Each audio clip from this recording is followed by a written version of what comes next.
day, every time we have an event, East Bay Insiders, we get this weather. Maybe it's good, but thank you everybody for coming here. Let me tell you about a little bit about what we're doing, a little bit about East Bay Insiders. Do we have raise your hand, make noise if you're already a subscriber or reader. Me. Somebody right here didn't say that. They are one. They didn't say that. But, yeah, so thank you again. We are, this is like 10 years in the making. This is our first ever debate. Not a candidate forum, debate. So every 2 years I go, we need to do this, and it never happens. So this is the year of things that we don't do, we're going to do. So we are here, and part of it, what I wanted was debates, because like what's going on in I can do my little comedy act here. Like what is going on with Alameda County? Huh? And so I told somebody it's my fault. I'm the gatekeeper watching, and I'm not doing my job. So I'm gonna do better, but I need your help. You guys are already subscribers, so you're already there. But there's a lot to be taken care of, and it starts at the ground floor. It starts at the election, and the newspapers. They don't care about the elections anymore. They're gonna, in a couple weeks, they're gonna do an editorial, and they're gonna tell you who they think you should vote for, and that's going to be it. But if you read in here, East Bay Insiders, it's for a year you've had the section of election 2026. So I believe if you're going to criticize officials afterwards, you should have vetted them at the beginning. And that's what I'm doing, and that's what we're going to do here. And I think that the candidate forum, it doesn't work. It doesn't work for us. I talked to a Sacramento person I knew. He was my insider, and I said, "Hey, this was like 10 years ago. Do you guys only have candidate forums?" And they're like, "Because that's all we do. They don't do debates." And he literally said, "Oh, no, you guys are weird." So we can't be weird anymore. So this is what we're going to do. And so this is a proof of concept, so thank you here. We're going to figure this out as we go, and I want to do these in the fall. I'm not sure which cities, what races, but contested races, we're gonna do this, and this is the test. And so, first of all, this is a tradition. When we have a event somewhere, we always try, at least, and this is successful, to have the public official from the city welcome you to the great city of Hayward, which I say of all the cities with my kids, Hayward, Castro Valley, and San Leandro would be my favorites. I love them all, but those are my favorites, right? But let me introduce real quick to welcome you is Councilmember George Syrup from Hayward.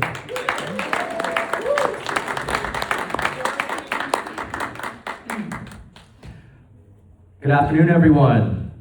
Good afternoon. Okay, we got to get the energy up because we got some candidates here and they're going to need that from you today. Ladies and gentlemen, welcome to the heart of the Bay and East Bay Insiders' first ever candidate debate. So we got to turn up the energy. I'm going to ask for folks that are sitting in the back to maybe try to make your way up to the first 4 rows if you're open to that, and if not, do you. My name is George Syrup, and I have the honor and privilege of serving as council member for the city of Hayward, mayor pro tem, whatever that means, but most importantly, recipient of the 2024 Insidey Award for Best Political Performance.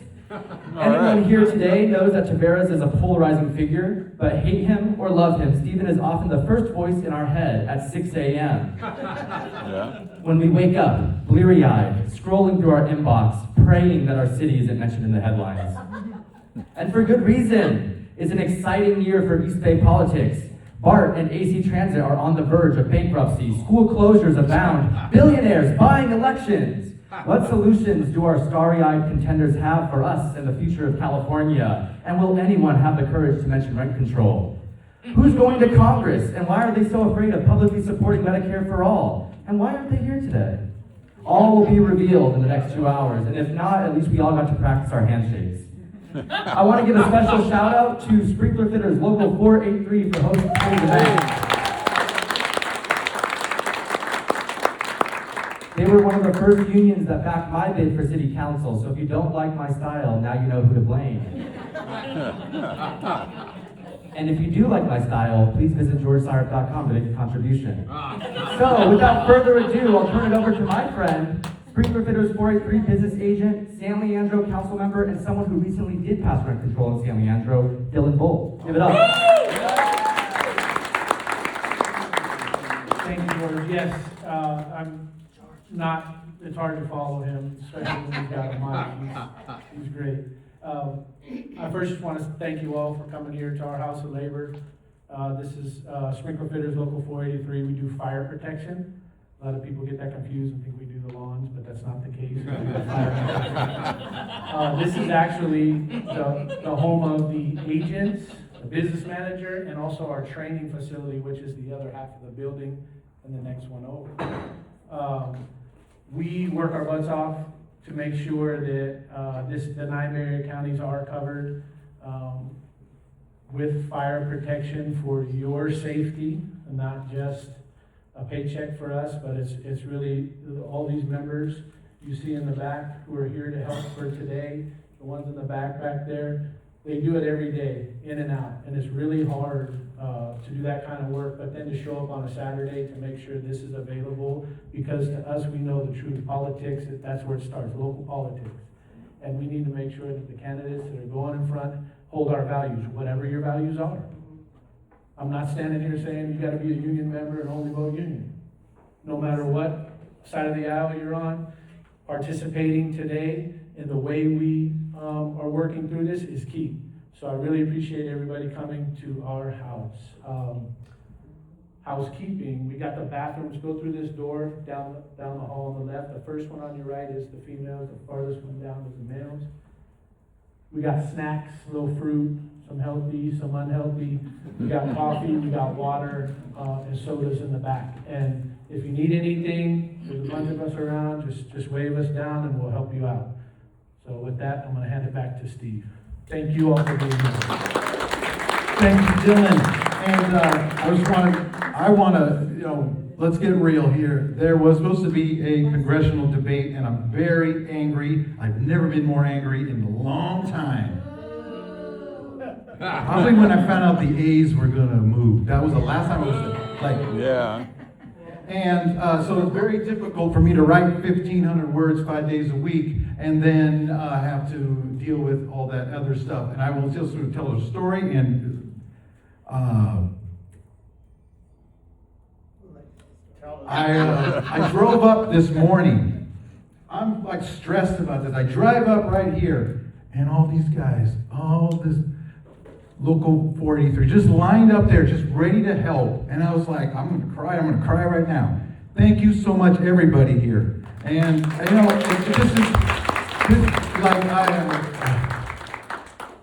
it was been hard. So, and thank you. And I come, everything I got in my life, my mom over here, she's going to disagree because she don't like that man, but everything in unions, everything I got. And that's the problem in America right now, is that you cannot come from Portugal with a 4th grade education and work hard and buy your kids a new car when they're 16. And that's the problem. So I want to thank Brad and Cameron, Martine and Dave and Ryan and Danny Ray, Bobby and Ben, Jamie, Lori, Anthony, Jimmy, Dylan. Thank you so much. Thank you. And thank you to George, Councilmember Syrup. And later on, don't forget, right after this, East Bay Insiders podcast, Trishala Vinacoda is right here, our co-host. Hey, beautiful. And also want to thank John on video, Nino on the audio. Everybody give him a hand. Great professional job here. And let's go right now. So let me introduce the candidates for the State Senate District 10. This encompasses Fremont, Union City, Newark, Hayward, Milpitas, Santa Clara, portions of Sunnyvale, portions of San Jose. Almost 1 million people that this person wants to represent us. So, first off, he's a San Jose council member, Democrat, David Cohen.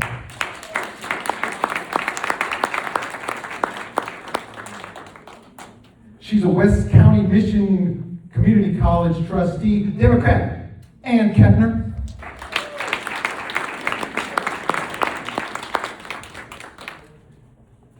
She's the mayor of Milpitas, Democrat, Carmen, Montano.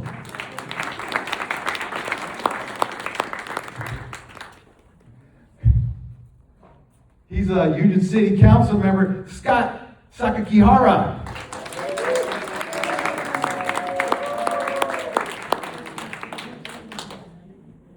And lastly, he's Fremont Councilmember Raymond Liu, Democrat. So there's another person in the race that nobody in the world knows if they exist, and I tried, and she's a Republican. Linda Price is also going to be on your ballot when it comes on Monday or Tuesday, next Monday or Tuesday. And lastly, the man who's going to take you down this path for the next hour. He's a former Fremont council member. And his last name, it means the master of moderating debates in Italian. David Bonacorsi. Take it away. Thank you everybody for coming. Thank you, Stephen. Welcome. Welcome. I'm really honored that we have all the candidates here, and just some ground rules here. We're going to have 1.5 minutes per response. And Jimmy here, in case you forget his name, he wore it on his jacket. Jimmy is going to be putting up the sign at the 30-second mark. So about 1 minute into your answer, you'll see the sign come up, which means you have about 30 seconds. This is not going to be strictly like a League of Women Voters debate where it's going to cut you off and allow you to finish your sentences. But if it goes a little bit further, then I will reserve that right. So what I'd like to do is I'm going to go and I'll try to mix it up in terms of how we have the questions answered so that you each answer the first time and the last time and not always in the same order. But for the first one, I'm just going to go down in alphabetical order from my right to my left. And David, from the city of San Jose, why don't you tell us about yourself and why you're running? All right. Well, good afternoon, everyone, and thanks for being here for this important discussion with the candidates for Senate District 10. First, I want to thank Steamfitters Local 483 for hosting today. It's great that you're part of the process, and it's exciting to be here.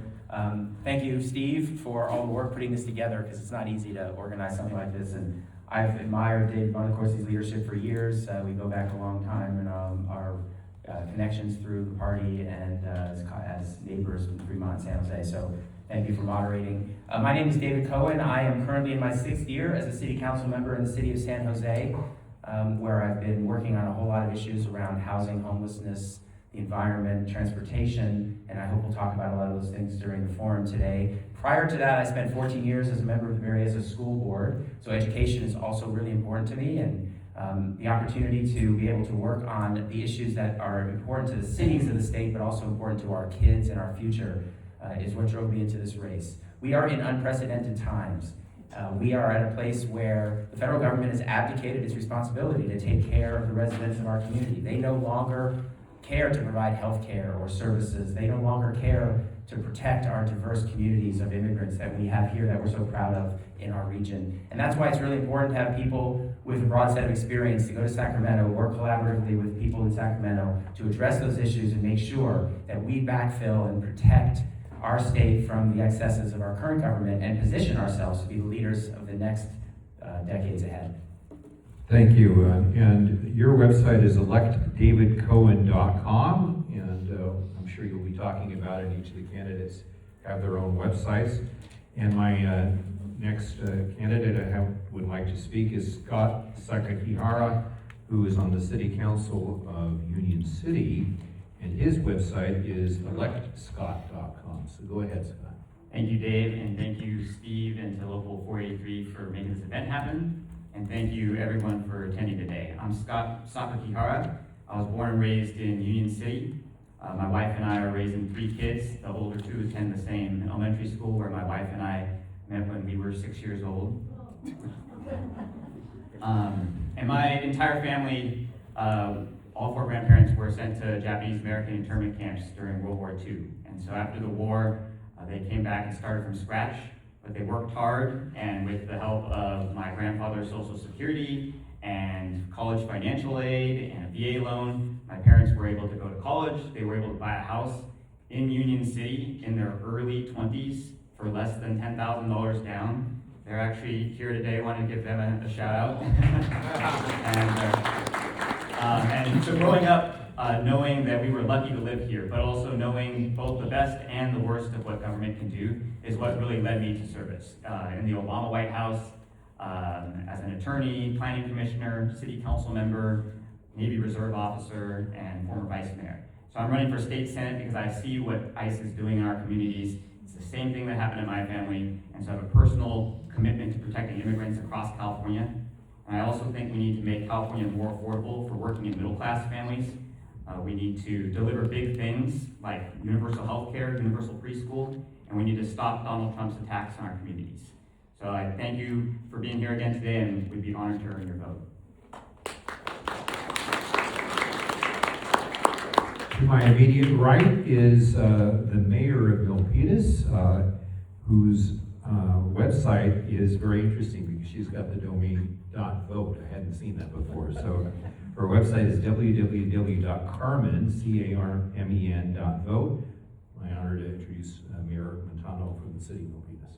Thank you, everyone. Thank you, everyone, for being here on this early Saturday morning. And also thank you for Local 483 for having Steve use this facility for our debate. So here's my opening introduction. So I rise today with a story born from the soil of California. I'm the daughter of farm workers, a child who learned the dignity of labor with my own hands, toiling the earth, and the power of hope in the hearts of working families. I'm the only Latina in the race. I have carried and lived the experience of communities of color who fought for every inch of opportunity in this state. For 27 years, I taught in our public schools, shaping young minds and believing fiercely in the purpose and the promise of every child. And for more than 2 decades in public service, I was a school board member, and now a council member, and now a 2-term mayor. I have governed, solved, and delivered. I'm the only mayor in this race, the only one who has carried full weight of the executive responsibility for a major city, balancing budgets, strengthening public safety, and leading through crisis with a steady hand. I step forward, not for ambition, but for purpose, to bring common sense leadership to the Capitol, to turn struggle into strength, and to lift up every corner of District 10. So I pledge to make a difference in Sacramento and to generate powerful results for the people of California. With conviction, with courage, and with faith in our shared destiny, I am ready to serve, I am ready to fight for the future we all deserve. I'm Carmen Montano, and I'll deliver results as your next state senator. Thank you very much. Thank you. To my immediate left is a trustee for the West Valley Mission Community College District, and her website is AnnForSenate.com, and it's Ann with an E. Right? That's right. AnnForSenate.com. It's my honor to introduce Trustee Ann Kepner. Thank you, David. Thank you, everyone, for being here, for hosting us this afternoon. For those who care about our communities are hurting. My name is Ann Kepner, and I am running for state senate. My mom said that the only way to spell Ann is with an E, so I appreciate the pointing that out. I'm a mother of 3. I was basically raised in West San Jose. I was born on the East Coast, but my dad took a job with a small company called Intel in 1974.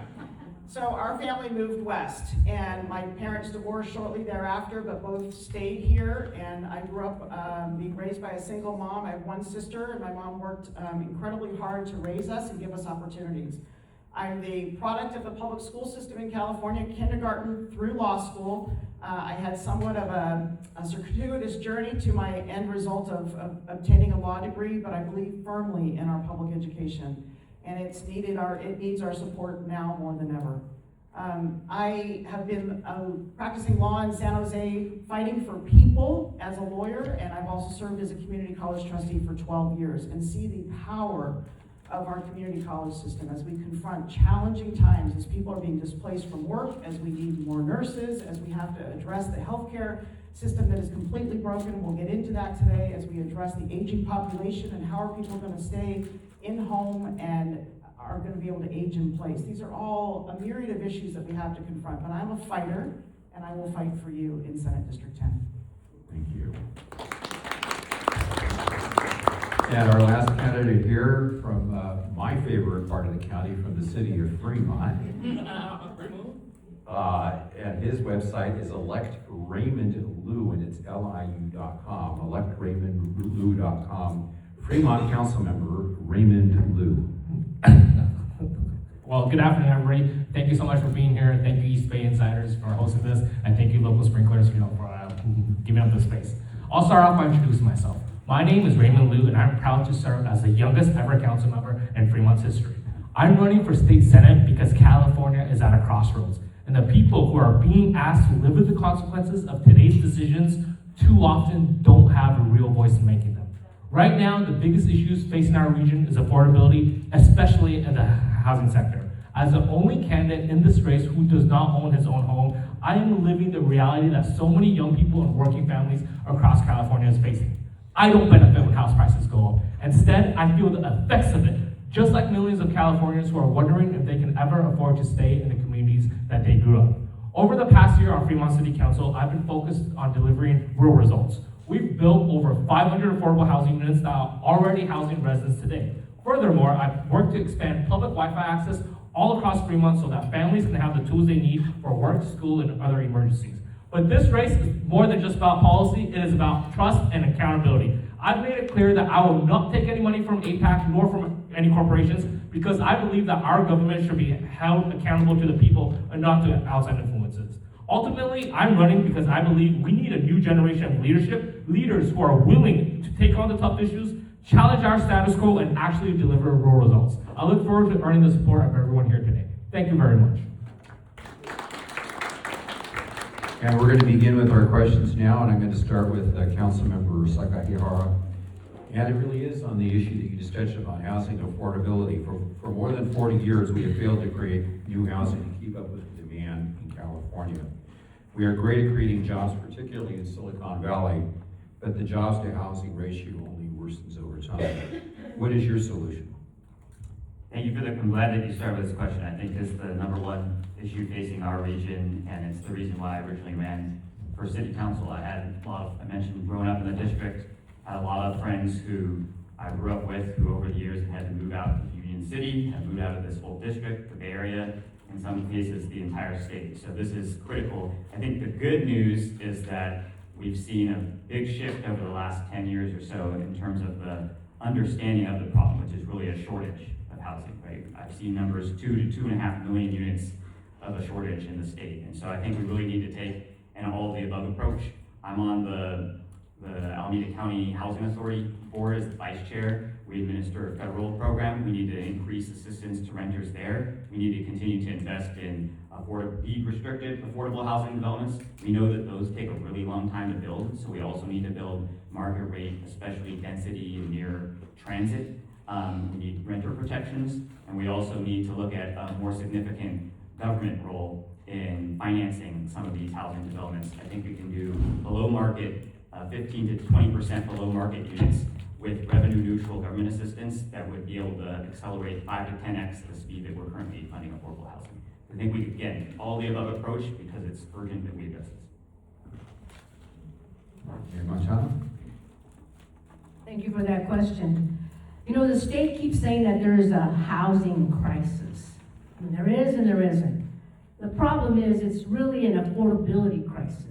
I mean, if you go to different cities, you see a lot of empty homes, you see a lot of building, but there needs to be an affordability factor in there. I would like to propose what the state had, 20 years ago, the redevelopment agency, where 20% of the homes would be affordable to the people that were low income, below market rate. But again, we need to make sure that it's an affordability issue. And also transportation and housing go hand in hand. They have a symbiotic relationship. That's why you have a lot of people moving out to the Central Valley, because they want to buy a home here. But the problem is, they do buy a home out there because it's cheaper, but the problem is the transportation. Their quality of life is being affected. They spend 2 hours on the road, and it really takes a toll on their families and on their well-being. So I would like to implement something like the redevelopment agency in the State Senate. Thank you. Trustee Kepner. Yes, I think it is gonna take all varieties of approach. We need to stabilize rents for people that are struggling. We need to build more housing. My daughter recently moved out of the state of California because she looked at me and said, Mom, I can't imagine ever being able to afford a home here in California. So we need to create more affordable housing. We need to fast track the building of housing, but we also need to address the issue that corporations are buying up our homes and they're not available to people. We need dense housing along rail lines. We need to use government land for housing. The community college system, more than half of our students are housing insecure. There was funding for us to build housing, and that was all taken away by the governor 2 cycles ago. So there are opportunities for us to build housing for students. There's opportunities to build housing for teachers, for government workers, for our emergency responders. We need to do all of that so that there is a place for people to live, and it is urgent. Cities also right now aren't restricted by certain timelines. So we need to make sure that when applications are submitted, that they get decided upon, they get calendared and decided upon, because delays means projects don't pencil out. So that is another piece that I think the state can intervene and assist with and move processes along much quicker than they currently do.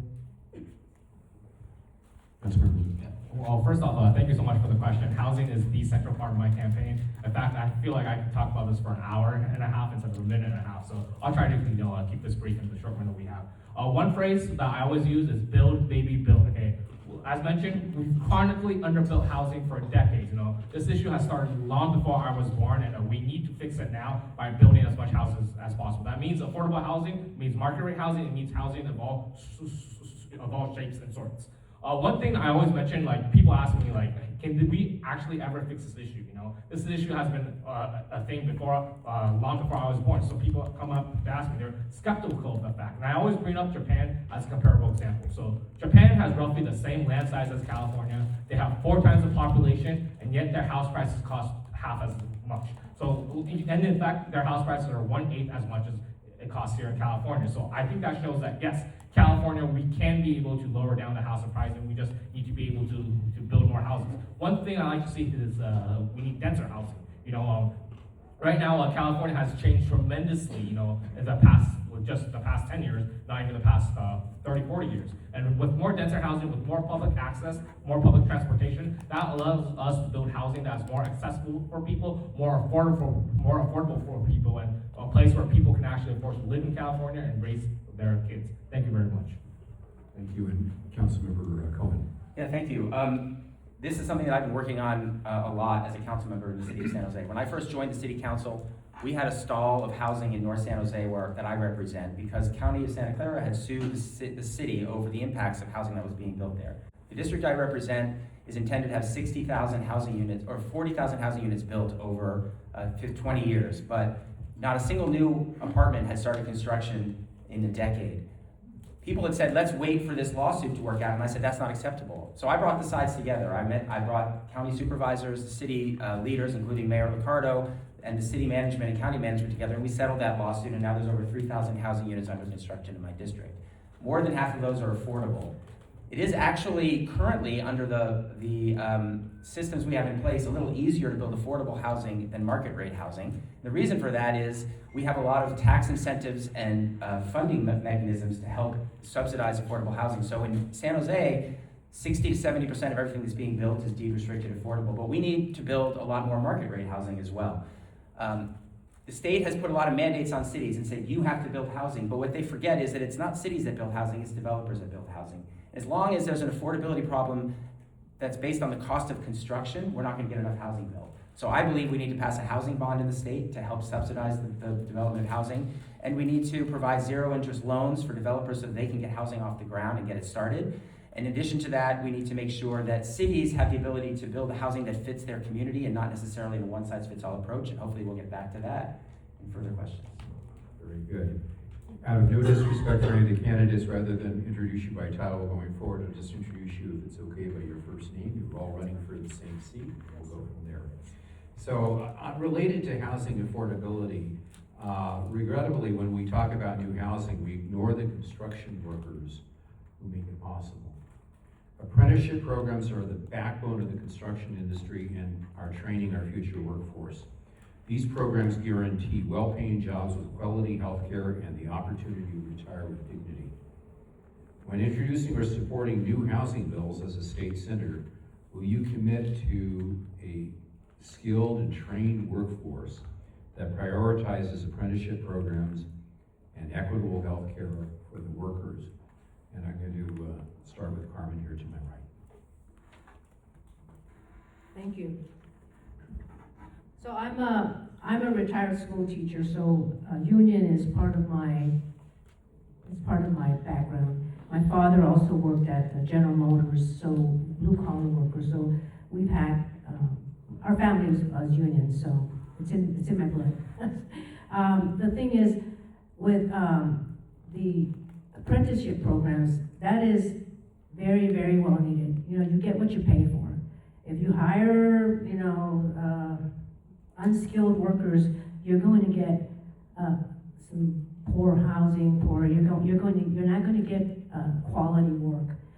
That's why the apprenticeship programs, all the unions, they go to school, they take a lot of training. They don't cut corners.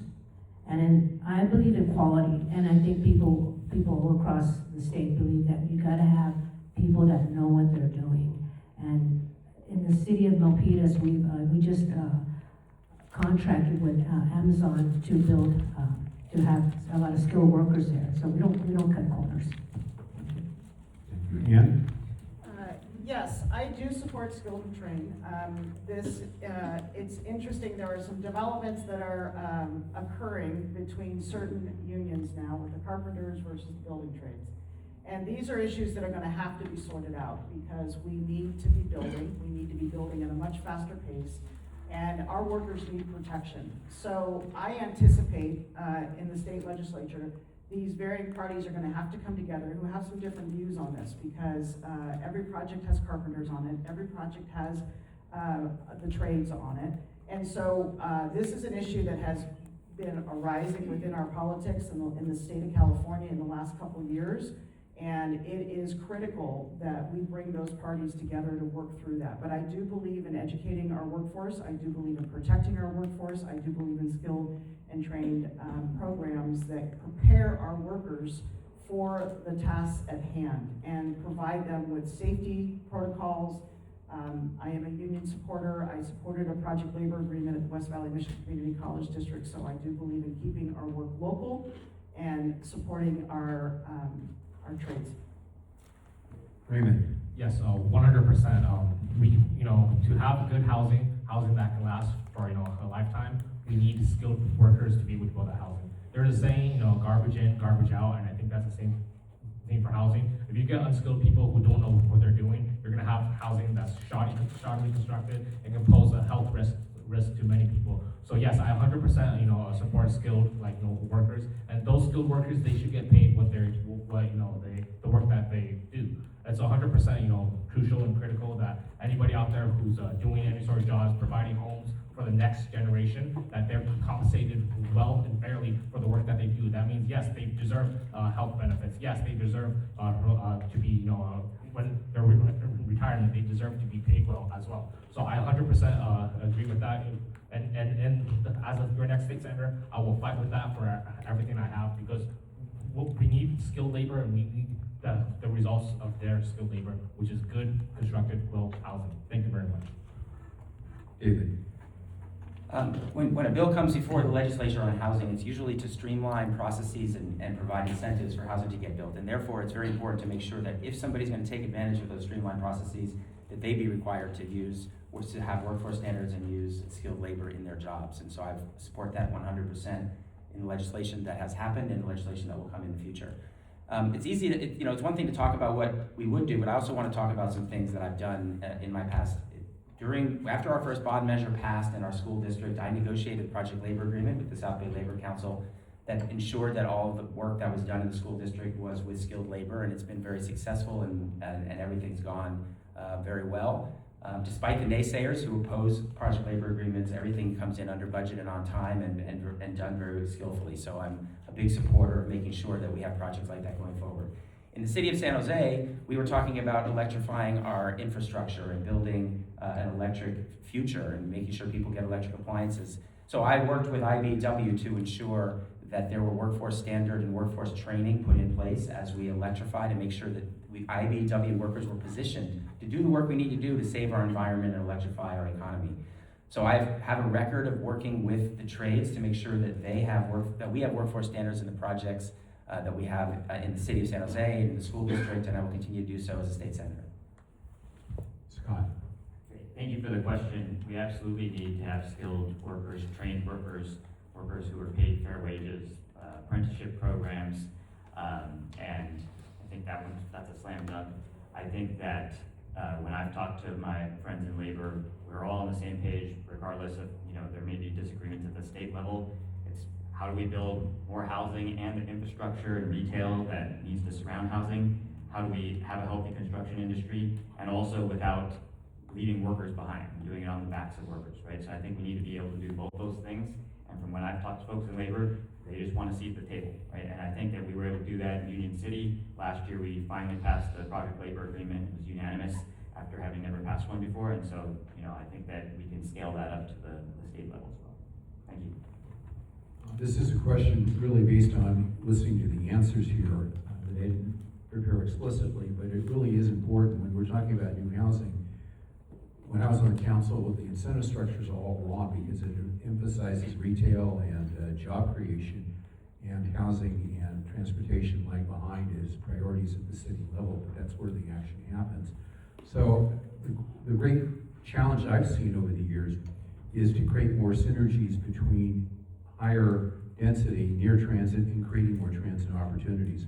So what legislation, what incentives would you create, whether through the tax structure, through other legislation, would you envision to create more of a seamless parallel construction of both transportation to meet the increased housing needs as well as increased housing? Yeah. Well, I think, great question. I think SB 79 was a great start to that, and I think progress is being made. We definitely need to invest in our public transportation system. There's a regional bond that I'm supportive, a regional measure that I'm supportive, because we've got to invest. Our system, the daughter that I mentioned has moved to the city of Portland, Oregon, where she's living in downtown, got rid of her car, and is relying on public transportation because it takes her where she needs to go. And is living in a very vibrant community that has a lot of dense housing along the rail lines. There are models that we can learn from and that we can gain insights as to how to implement. So we need to continue to incentivize. Just outside of this district, the city of Campbell apparently is facing potentially a double in the number of housing units simply because within a half mile of the rail lines that run through the city of Campbell are available and meet the requirements for dense housing. What that's going to do to communities, we have to be prepared for so that they have the support they need. They have the utilities, they have the infrastructure, the school systems, all of that. If we're about to double in size some of our smaller communities that fit within and on the rail lines, and the state's going to have to participate in that at a very significant level to realize these goals that we have set for ourselves. But it is a solution that we have to be prepared for and ready to support. Go ahead, Rick. Yeah, well, first off, thank you so much for the question. I mentioned this before, but the main, way to build housing is to build more dense housing. So having more housing next to transportation areas is the biggest way to do that. And above all, I think that's something that's, most people actually want when they look for a place to live. I saw a quote recently, actually last night, preparing for this debate. I saw a quote that said, the reason why most people pine for their college days is because in college was the last time they lived in walkable, dense places where they could be able to go out and have fun without driving a car. So and that quote really resonated with me, and I think that's what a lot of people are looking for, when they want to be able to live in places. It's just more dense housing, and that's what people want. We should be able to give people what they want, That solves multiple issues at the same time. We have denser housing, we have people next to transportation centers, people can be able to, visit their friends, they can be able to visit retail centers and boost business as well. So density is the way to go. Thank you very much. The communities of the future that I envision include robust transit that's convenient and fast, along with dense, walkable communities around them. I serve on the VTA and Caltrain boards, and we spend a lot of time talking about how we build out that infrastructure. It's important for the state to keep in mind that transit was not intended to be a self-sufficient service. Transit is a public good, and just like many other public goods, it means public investment has to make that public good pencil out. Caltrain is the highest fare box recovery system in the entire United States, other than Amtrak, and it gets 30% by fare box. That means 70% of its revenue has to come from elsewhere. So the state has to recognize that and be prepared to help subsidize local transit, because communities won't survive without local transit. So that's number one.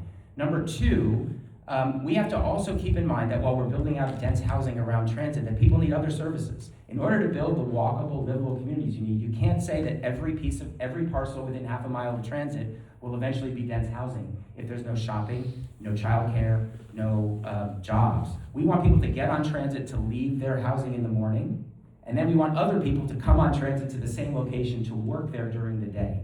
So the state, I think, has gone a little too far in not understanding how to build walkable, livable communities, and that's a topic that I would love to address in the state senate. Scott? Thank you. Yeah. Investment in transportation and public transit, incredibly important. I also want to point out, I know that there are often a lot of concerns about traffic when we're talking about building more housing, and there certainly will be an impact on traffic. But I also think that they point in both directions. So if you think about right now, for example, in the community where I live, there are a lot of families who are living 3-4 generations in a home, and they have 4, 5, 6 cars that are trying to park on the street.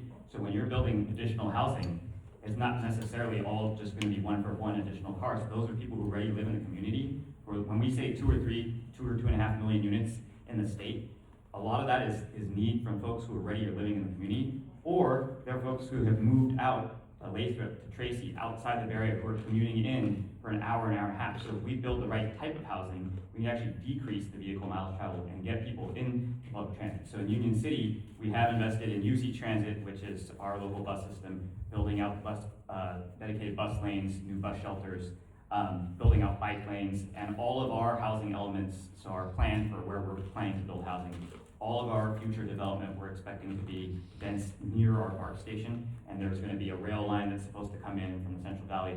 So we're certainly all in on it, but I do want to point out also that I think that there's a way to build housing that's actually very collaborative with transportation. Carmen? Thank you for that question. So we all are talking about the housing and transportation. As I mentioned before, they both have a symbiotic relationship. They both go hand in hand. Right now, you have a lot of people moving out to the Central Valley because that's where housing is more affordable. And then we also, in Milpitas, we have BART, and we have smart growth, meaning that we build a lot of high density in the area. But the reality is, a lot of people that live in those high density homes do not use the BART. They do not use the light rail. If you go to our city or any city in Santa Clara County, you'll see that the light rail is always half empty. Only a couple of people. Even the BART, even the buses. How can you get these people on the bus system, the mass transportation? People are still using their cars, even if you do build high density. The reality is people are not using the mass transit or the buses. So I am proposing that we build a better circulation. We need to have tax incentives for people to take the mass transit. That's how you get people. If you give them incentives to take mass transit, they will take mass transit. Again, it's all about the affordability. That's the key. That's how you get people to in housing. Thank you. As a kind of a follow-on, we've been talking about regional solutions. When I was on council, one of the, and anybody here that's served on council, you get elected by people that want to maintain what's called local control. And so when you're going to a statewide office and talking in terms of streamlining, that overrides local control, and it may be the only way to address some of these gaping needs in transportation and housing. And I know Raymond, I can get really parochial on this, but in District 4, Region Bar Station's been a source, 6, I'm sorry, it's been an ongoing issue in your district with local residents still opposed to that, and yet it's part of the network that I see going down to Santa Clara County. So how do you, if you're going to be in a statewide office, and the League of Cities for years has been trying to help you lobby the state in maintaining local control, how are you going to balance that, and how are you going to recalibrate that in order to meet these statewide goals? Sure. Thank you very much for the question. I think that's actually an important question, given that a lot of us here, are serving on city councils or as mayor, and the issue of local control versus higher control, whether that be at state or federal level, it's been an issue of our American democracy since the minute it was born. So first off, I do support local control, but above all, I support results, and I support people having a place to live, right? If cities are meeting their goals, their targets for housing, right, then I don't think the state should step in. There isn't a one-size-fits-all solution, just even the cities here, Fremont, Milpitas, San Jose, and Union City, they are vastly different, cities, right? But and all these cities, they meet their goals of building housing, that their housing, has enough housing for people to live in, that people aren't being priced out, then no, the state shouldn't step in. But when it comes to an issue where there's a systematic, underbuilt housing for decades, where no city in California is meeting the housing targets, then yes, I do think the state should step in, because the local control, the cities have failed, and now we need higher intervention. It's actually part of the reason why I'm running for state senate. I realize that this isn't something that can be solved at the city level. No city can solve this by itself. It has to be at the higher, state level. Thank you very much. David. Yeah, this is a great question. In the last 5.5 years, I've been serving as a board member at the League of California Cities. I'm currently vice president of the League of California Cities. And the League's main goal is to preserve local control. But I have stood up at that board meeting and I have said, we ought to tout the successes of the cities that are doing the right thing, but we ought to, as an organization, hold cities accountable that are not doing the right thing. And that's where we've fallen down. We have cities who are hiding behind the success of their neighbors and not doing the right thing. Having said that, the one-size-fits-all approach doesn't work, and I've learned as a representative now of elected officials from 483 cities across the state of California that there are different needs in different cities. What works in Sunnyvale doesn't work in Bakersfield or doesn't work in San Luis Obispo. So we have to actually be more thoughtful about regional approaches to our state legislation. I believe we ought to set a framework of requirements that the state says you have to achieve, or else here are the stringent outcomes that you will face if you don't achieve them.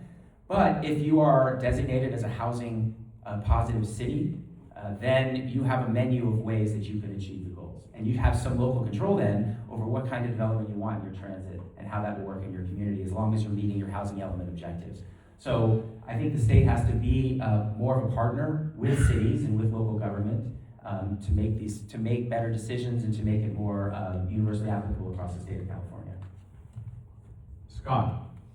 Thank you. Yeah, I think that this question, right, if it was 10 or 15 years ago, it looked very different. Now, I think there actually is quite a bit of agreement. Obviously, there are some cities that are still the outliers who refuse to adopt housing elements, who sue the state, and Huntington Beach is one of them. But for the most part, there are a lot of cities around here that are trying to do the right thing. And so I think that, if you're a resident, you don't really care about the fight that's going on between local government, county, state, all the different players, federal. You just want to see results and outcome, right?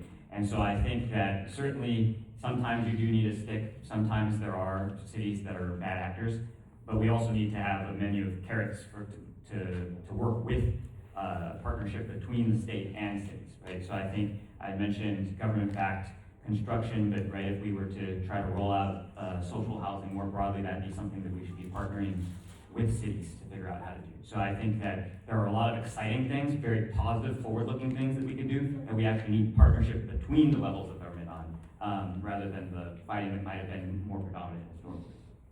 Carmen. Thank you. In the state you have the Housing Development Corporation. One of the problems is that they are like Big Brother. They're telling the cities what to do. basically, they have taken away our local control. I do believe we do need to build more housing, however, there's no communication from the state to the cities. They just tell us, okay, you need to build so many houses, but there's no, and they set a formula, but then our residents are very upset because then we start getting really high density homes. The state also put on they also implemented the opportunity housing. So we looked around to see where in our city can we build housing, and we got a lot of pushback from a lot of the residents. I do believe we need to build housing, but the problem is it's the state is just, you know, shoving it down our throat. There has to be, as someone mentioned, you know, there's one size doesn't fit all. It has to be local. There has to be better communication, and I think that HDC needs to be regulated because those formulas that they use are sometimes they're very they're not realistic. So you're referring to the housing and community development. Right. So I'll try to acronymize if applicable. So, Ann, go ahead. Sure. As the only one here who's not in city government, I do believe local control is important. Input from residents is critical to developing housing in a way that works for the people of those communities. I think it's a regional issue. I think transportation, housing, healthcare, education, utilities, all of it needs to be at the table to find common solutions to these challenges. There have been projects built in certain areas of the Bay Area, and then it takes a month and a half or a year and a half for utilities to be brought to those buildings. So clearly, all stakeholders need to be at the table. That includes the state and it includes the region. And a lot of these issues are regional at this point. There are certain cities that do, they don't schedule hearings when applications are submitted. And so 9 months goes by, it finally gets put on the planning commission's agenda, and by then the project doesn't pencil out anymore. So delays are unacceptable. I think we need, from the state, we have to have ways in which projects are moved through the process, and then local agencies make the decisions. But to delay things is not acceptable at this state. We're in a crisis.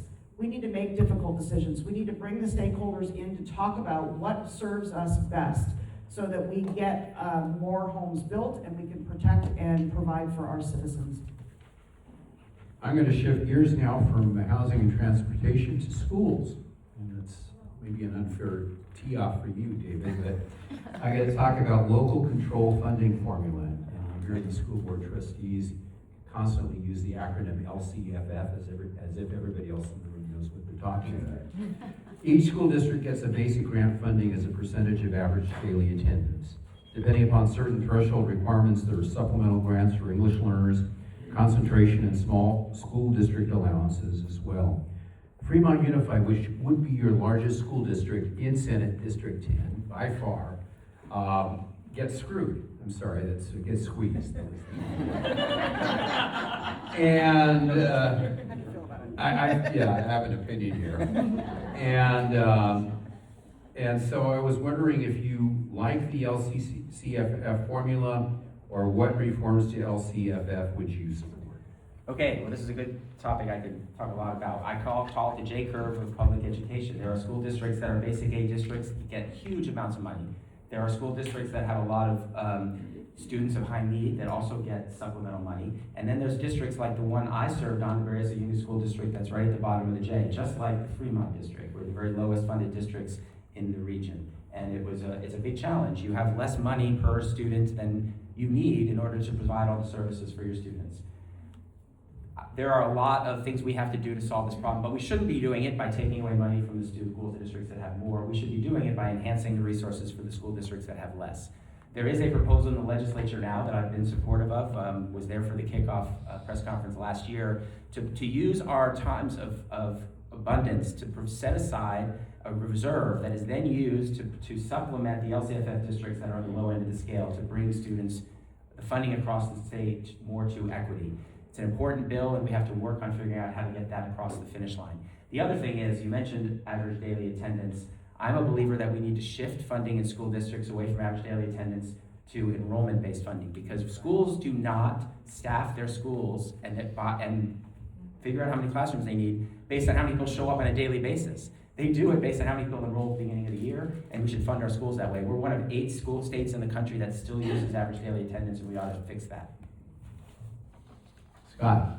Thank you. Yeah, this definitely hits close to home. My wife's a public school teacher, and she and I went through K-12 together, and our kids are going through the public school system now. So,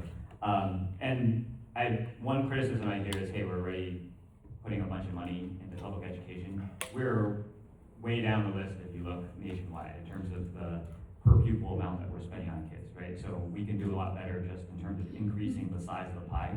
And then when you're talking about funding formulas, yeah, I mean, in Fremont is the best example. I think Fremont's the lowest in the area, and I think that New Haven, which is Union City School District, is right kind of near there in the bottom as well, so similar. And I've heard V or U, I guess there's the J curve, but yeah, you have really wealthy communities that are able to keep the funding beyond what the formula would say that they should get for themselves because they're able to self-fund. And then you have communities that do have really high proportions of high need students that get more as well. And then you have Fremont, which also, in Union City, that do have very high proportions as well, but not high enough to qualify for some of those extra bonuses. And so I think that we do need to look at revisiting the local control funding formula, but it would need to be over time so that you're not actually taking funding away from any of the school districts that also need it, but that as there's growth, that you actually see additional proportions that go into places like Fremont.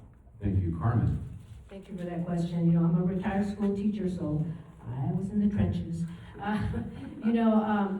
I really feel that education needs to be reformed. There are many, we have the property taxes, the formulas, and then you have to put a basic aid. But there needs to be a whole overhaul of the education system. We have, like Prop 98.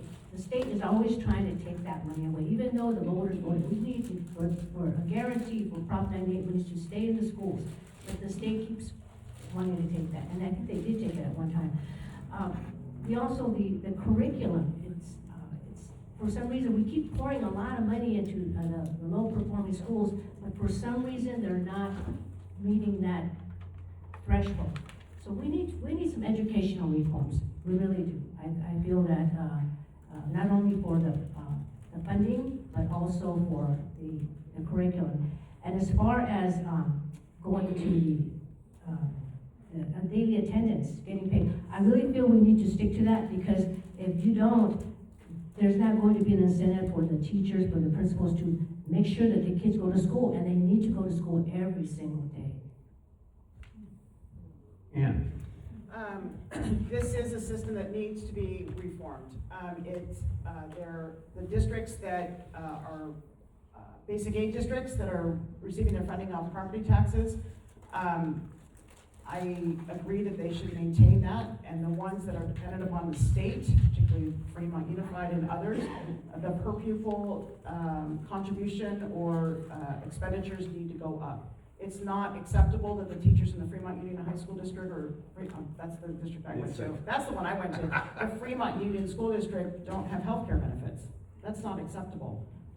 So we need to rise and we need to increase the amount of money that is being contributed per student. And I do believe it should be based on enrollment, not attendance, because when it's based on enrollment and there's greater funding, then you can create programs that actually incentivize families to participate in the school system.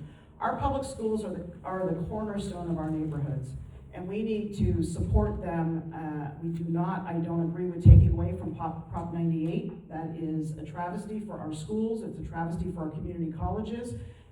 Balancing the budget on the backs of our school systems is wrong. We need to invest in the youth of our communities. Raymond? Thank you so much for the question. So this is a question that, kind of is really close to home. I'm an alumnus of the FUSD school system. I'm really proud of, attending there, and it's really made me who I am. I want to be here up on the stage with everybody here. If it wasn't for my wonderful teachers at FUSD and the wonderful learning environment. So it really is, saddens me when I see, the funding issues. So first off, I would 100% support, transition to enrollment based. I think that's, common sense really. As mentioned before, teachers, the principals, the schools, they plan based on how many students are enrolled. And then that also, having it based on average attendance, it creates some disincentives, when you have kids, when they're sick or whatever, sometimes their parents knowing, them being at school affects the rate of money occurring to their school. You have kids showing up sick, and then like causing a chain effect of, you know, kids getting sick at schools, viruses spreading around, illnesses, and that's the sort of thing, you know, we don't want to incentivize. You know, we want kids to be able to learn without fear of like, you know, like being forced to, you know, go to school even though they're sick. So switching to enrollment base is something that's really needed, and I also support, you know, greater state and different, like, you know, support, you know. I'm a you know a product of our school system. I'm proof that public education works, and we need to build that pipeline. We need to see that furthermore for, you know, the kids of today. Thank you very much. Wonderful. Steve Tavares asked me to be a referee here, and it's very easy to be a referee because all of you have been very respectful and very substantive in responding to the questions. But we're going to have to be making a choice in a couple of days, and so I'm not hearing. We just heard a little bit of a disagreement on enrollment versus ADA. If you were going to respond to a couple more questions we have here, I'd like to see something more about your background, your experience, what you've done, that even if you agree on a position, you may have a skill set that you think is brings you to the fore on a particular issue. So I'm going to put my thumb on the scale a little bit, Steve. I apologize for that. I mean, I can't vote for 5, ranked choice winning, 1. You know, I can't do that. So we're going to have to make some choices. Vote for the Republicans. So and so I'm gonna ask a question that may create some divergent views. Rent stabilization, otherwise known as rent control. There have been 2 major pieces of legislation in the last 30 years, Costa-Hawkins in the mid-90s, and then the Tenant Protection Act in 2019. And what Costa-Hawkins does, and it was really interesting, we had a council member referral when I was on council that tried to institute rent control, that the Costa-Hawkins law creates a 2-tiered structure that you could only have rent stabilization for units that had certificates of occupancy before February 1st, 1995, but if it was built more recently, you can't do that. And it also has vacancy decontrol, which means that when a unit comes back on market, no matter what the rent stabilization was, the landlord can charge current market rent.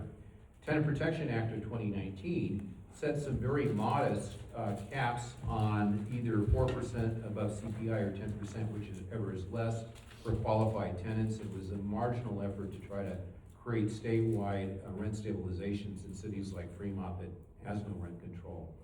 Ash Kalra, your assembly member from San Jose, attempted to reduce that cap to something like, I think, 8 or 6%. He didn't get it out of committee. So I'm going to start with Scott and say, do you believe in rent control? Do you think it should be expanded? Do you think it should be limited? How does that fit into the overall structure of affordability? Yeah, no, I appreciate the question, and I think that, you know, the one thing that everyone, I hope, can agree on, right, is that the rents are too high in the housing market. I mean, whether you're a homeowner or a renter, it's too high, and we need to be able to bring that down. So I think, you know, Union City has a rent stabilization ordinance. It's one tool in the toolkit, and I think when you think about who this is going to impact, right, you have, let's say, you know, a grandmother who's been in a rent-controlled unit for 20 years, and if you jack up the rent, she's going to be priced out, and she's not going to have a place to live, right? And on the other hand, you may have her granddaughter who might be, you know, either entering the market for the first time or maybe starting a family and needs to expand, and you want to have ample housing options that are affordable, right, for that young person as well. And so I think that we need to be more ambitious here, because I think, right, it's certainly a step in the right direction to say, hey, you can't raise beyond a certain amount above CPI, but really if you look at cities that have actually done it, and states that have done a good job of building the housing that we're saying that we want to do in California, their rents have actually started to go down in the last couple of years, right? And so I think that should be our goal. Our goal should be to actually bring, I'm not saying to slow the growth of, when we're talking about affordability, we actually want to see declines in some of the prices across housing and other sectors as well. Carmen. Thank you for that question. You know, this country is based on free enterprise. Free enterprise means you don't have someone on your back telling you, oh, you have to, you know, the control, taking away your, having more people trying to dictate to you what you can do and what you can't do. In the city of Milpitas, we did have, there was a time when some people were pushing for rent control. But what I did is I said, okay, well, I truly believe in free enterprise. This is a free market. This whole country was based on free enterprise. I know that's landlords, they buy property, they rent it out. But the problem is if you have rent control, they're they don't want, tenants claiming, oh, we have these rights that are, I think they call it I can't remember the term, but it's where they can tell the landlord that they have the right to stay there. And once you do that, the landlords are going to sell their property and then they'll just take it off the market. In the city of Milpitas, I created a MAP, which is the Milpitas Assistance Program, meaning that if someone gets behind on their rent, we subsidize their rent. That's how we make sure that we'll be helping them out. But at the same time, we're making sure that business owners, landlords, that they do have the right to rent out their home. Yeah. Yeah, so I went to law school in San Francisco and I was the beneficiary of rent control. My apartment cost me $600 a month as a student. As soon as I moved out, it went up to $1,800 a month, and I can only imagine what it is now. This is an incredibly important issue. Unfortunately, the voters twice now have rejected changes to the Costa-Hawkins Act. So we've got to be creative about this. I do think we need to protect families that own 1 or 2 units. I don't see them as being the culprit here. I think corporate America is the culprit here. When large buildings are bought, and that changes the complexity of that experience for the renter. And so as private equity firms come in, as large corporations come in and buy up these dense housing units that we're building, we've got to be protecting people. So that's where I see we've got to work at the legislature level to make changes to protect renters, because the landscape is changing dramatically. A friend of mine lives in a large, dense housing unit. It was wonderful when she moved in. Corporate America came in and bought it up. It's completely changed. No one's at the front desk anymore. Everything's done through an app. She can't get in the door, and her rent has gone up significantly. That's a problem. We need to protect our renters. Raymond. Thank you so much for the question. So about this topic, there's a book that actually came out, once I was recently sworn in on city council, came out early 2025, and no exaggeration, that book kind of changed my life. The book is called Abundance. It's by Derek Thompson, I think.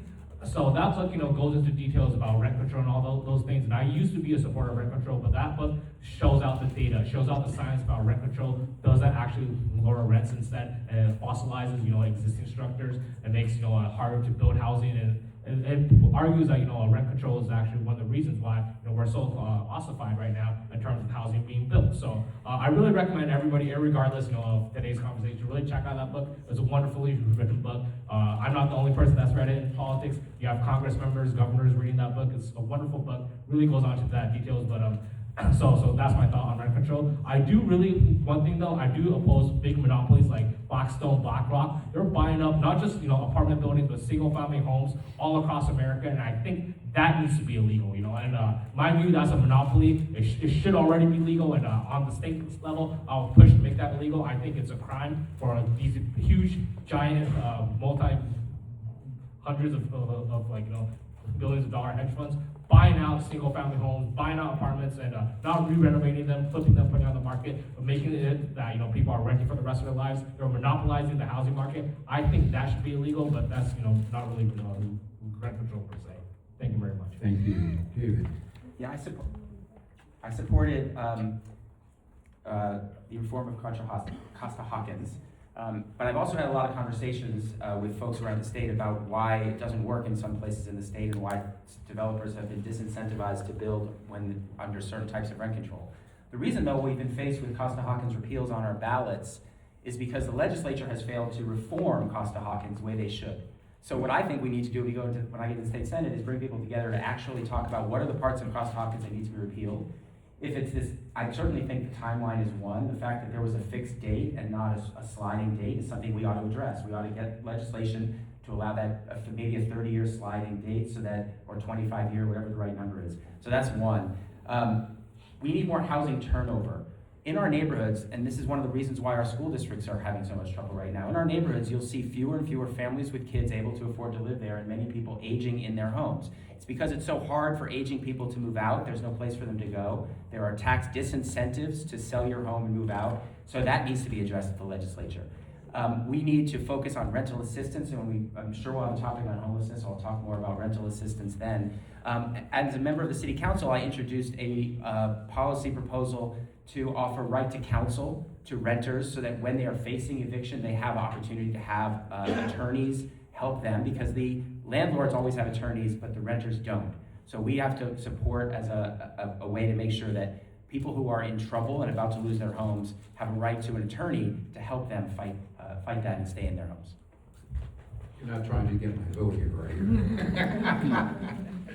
At any rate, I'm going to ask kind of an open-ended question, and you can take it in different directions, but I think, first of all, just an interesting fact. As Steve mentioned at the beginning, there's about 1 million residents in Senate District 10, and it's about 49.5% from Santa Clara County and 50.5% from Alameda County. So it really is straddled here. And it's also interesting, we've got 2 candidates from Alameda County and 3 from Santa Clara County. So it's, it's somewhat proportional here, but at the epicenter, psychologically, morally, economically, we have Tesla. And we have the richest person in the world in Elon Musk, who may be the first trillionaire in human history. Tesla became innovative in the space of electric vehicles and it held great promise for a future without fossil fuel dependence. But on a range of issues, Musk's failure to honor basic worker safety, opposition including engaging in unfair labor practices, actually found to have engaged in unfair labor practices by the NLRB, you know about that organization, do you? Income inequality, and now converting our Fremont factory from Tesla production to robotics known as Optimus. He had a very interesting post on X recently where he was saying, and he's also behind Growth, which is the artificial intelligence space that he's competing with. And his solution to this job displacement, which he conceded would happen from artificial intelligence, was essentially a universal basic income, that you should just give cash to people whose jobs have been displaced. And then he's been behind Doge and the defunding of USAID. So he's going to be your richest constituent with a major job contributor right at the heart of Senate District 10. I view him as kind of a political Rorschach's test of your worldviews. So take it any way you wish, whether it's on AI, on robotics, what you think about Musk, if he's the greatest since sliced bread or Thomas Edison. And I'm going to start with you, Carmen. Thank you. Tesla, huh? My father used to work, I don't know if you know this, but Tesla used to be, the plant used to be General Motors, and then after General Motors it became Umi, and after Umi, now we have Tesla. Regarding the Musk, I don't, I think he lives in a different world. He doesn't live in this world of the working class families. I'm a bit upset that, he wants to just give people money. But the problem with that is then it will become a socialist country. And I don't think people want to become a socialist country where you just give everything. I do. So, I think what we need to do is train people, starting at the schools with, because, AI is here to stay, but we need to have regulations on how this AI this new field is being implemented in our society. Yeah. I'm incredibly concerned about the fact that there exist trillionaires and billionaires. People such as Elon Musk are benefiting off the backs of all of us with really no concern for our well-being. And so I have supported the billionaires tax. I'm in support of raising taxes on corporate America, because we need to make sure that the people are cared for. And when I say that, I feel as though it's really important to distinguish that people need to have the ability to live, work, and play where they want to. And we need to prepare people. I am very concerned that AI, 2 weeks ago, Oracle sent out an email at 6 o'clock in the morning and 30,000 people lost their jobs. That's it. Done. What's happening to them? Who's helping them transition into a good paying job? My family comes from the East Coast, Western Pennsylvania, when the factories closed and families and people lost their jobs. There's a reason that the Rust Belt turned and is now supportive of the other side, because they were abandoned. and they can't support themselves. And that we are unfortunately facing the potential of happening here. So we need to continue to invest in the people of our communities, not in corporate America. We need to invest in the people, and that will be my priority at the State Senate. Raymond. So thank you very much for the question. It's a really broad question. One of the things that really popped up to me was AI. So a little bit background about myself. I graduated UC Davis with a degree in computer science. So I was taking courses related to AI and all that stuff. So I had an inkling of things to come. But right now what we're seeing with AI is a huge amount of job placements, for traditional advancements. The advice I was given when I was still in school in Fremont and FUSD was that people told me hey, you like technology, you like playing on computers, you should go into computer science, that'll be a stable job career path for you. And then that's the advice, that's still given to many of my friends these days, that are in their early 20s. And a lot of them, they took that advice, it was well-meaning advice, and now they can't find a job. We are talking about Berkeley grads, Stanford grads, with degrees in computer science. They can't find a job right now because the entry-level job market is decimated. That's not just true for software engineers, it's true for a lot of white-collar jobs. So we're seeing the traditional path to financial stability being cut off. We're seeing the traditional path to, economic mobility being stopped, and that's a major problem. UBI was mentioned, when it was first brought up back in 2020 by Andrew Yang at the presidential level, I looked into it. That seems something I'd be supportive of. Instead of having all the red tape that currently exists for the current programs we have, we can just give cash directly to people. Not being against UBI. I think you're telling people that you know what to do with their money better than they do. I think that's a mistake. I think we've shown recently with SNAP that people are allowed to buy rotisserie chicken from Costco finally because people know what to do with money better than people at the state legislators and bureaucrats. Thank you very much. David. Well, let me start by saying that if Musk is so concerned about everyone's going to lose their job and thinks they need money, he's got $1 trillion that he can give. We've gone to a point now where our oligarchs believe that they should keep what they have and they shouldn't be philanthropic and spread it back out to our community. That's a problem. We need to figure out a way to have them be part of the solution. They made their money on the backs of public services, on roads, on infrastructure, on things that we do in cities and in the government. When I tell people get frustrated about this idea of taxing corporations or taxing people with wealth, they didn't get there on their own. They got there because of the system that's in place that allows them to be successful. So they need to help pay for that. That's the first thing. But having said that, universal basic income was not originally his idea. So by saying that I believe that there is probably a discussion to be had about some form of universal basic income, it's not an endorsement of Elon Musk. But we've had some good models of that. It was tried in Stockton. Mayor Tubbs did it there, and I think there's some ideas of how we might be able to implement some form of universal basic income to help. We need to put guardrails on AI. AI is going to be a tool that's going to do good things and going to have some problematic impacts. And the state and federal government need to put guardrails on it and watch it and not let it get out of control before it gets too late. So I guess those are some free thoughts I have about your question. I'll just say, I was a fan of Musk originally because I think electric vehicles are important. That's why I have an anti-Musk sticker on my Tesla in the parking lot.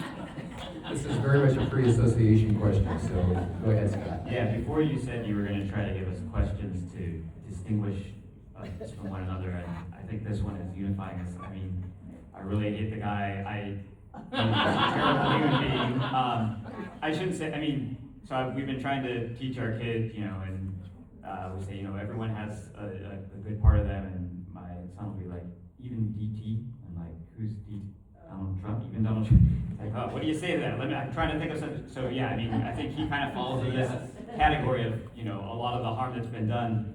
And I will say, yes, that, his original company, was on the forefront of EV adoption. I'm very strongly in favor of transitioning over to EVs. But even in that area, he's had abusive labor practices right here in Fremont, as you mentioned. So I think if there is any silver lining, it is that he is really saying the quiet part out loud. So when people would say, hey, this is what the billionaire class actually could do or could say, he's just gone and said it. So whether you're talking about the management of his companies, whether you're talking about X and Grok and what happens when we don't have any regulation on those types of platforms, or his buying essentially of elections last cycle when he spent however hundreds of millions of dollars to get Donald Trump elected. So I think that's no longer theoretical, that super PACs can lead to, folks beholden to them and being elected. He actually went and did that, and he did that on a number of things.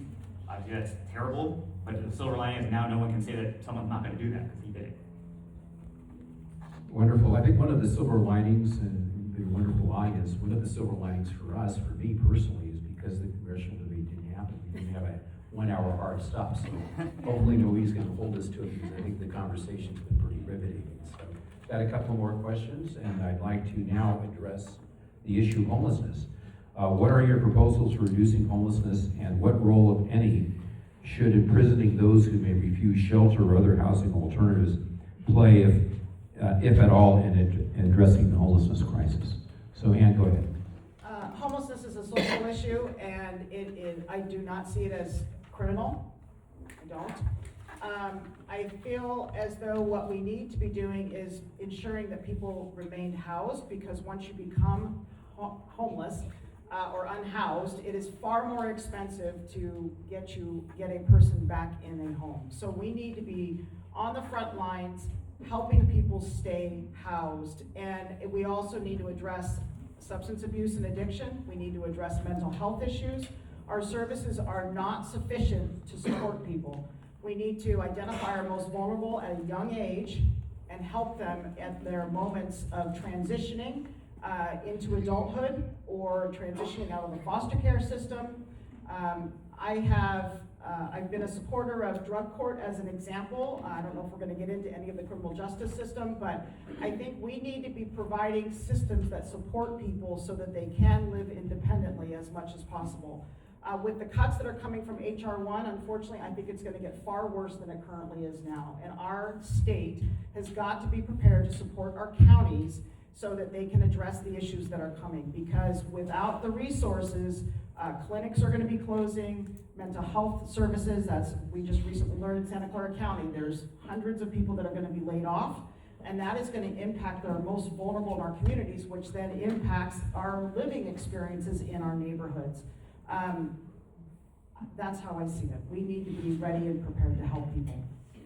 Raymond. Right, so thank you so much for the question. To answer, yes, people who refuse shelter when offered, yes, they should face the consequences of that. They should be, jailed.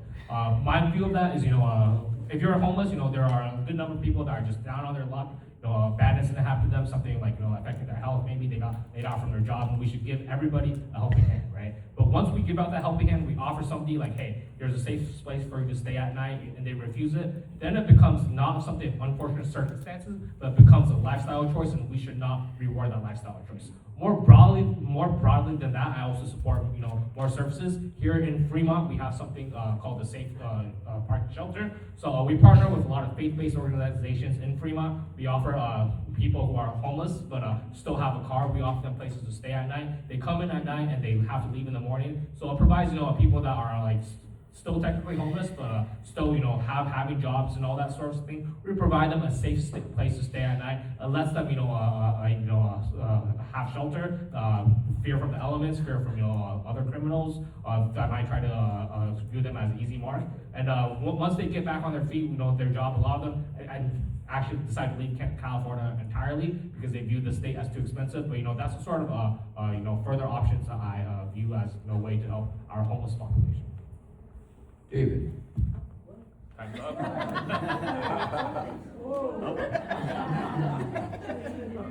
Okay, wow, I lost my train of thought. Reset. Once people are chronically homeless for too long, they begin to lose their ability to make the right decisions. And so holding people accountable criminally is not the right thing to do. It's not a crime to be homeless. The most important thing we can do to solve homelessness, though, is invest more in prevention. It's 4 times more effective per dollar to prevent people from becoming homeless in the first place than to spend the money to deal with it once they're homeless. So that's number one. The second thing is that we need to have a shorter term path for people off the streets. In San Jose, we've built 2,000 interim housing units since I joined the council. We have put a lot of resources into that. It's an expensive proposition, but the good news is that people are taking those services they receive full wraparound services and end up getting placed into other forms of housing. This isn't a permanent landing spot. I'll just give the example of the RV parking site that's in my district that I fought to get placed there. We have 85 spaces, house 120 people at a time. Over every month, about 10 of those people are moving into permanent housing and another 10 RVs can come off the street. It's a really effective means of temporarily getting people housed. For those who then having difficulty coming off the street, we need to do a better job of implementing CareCore.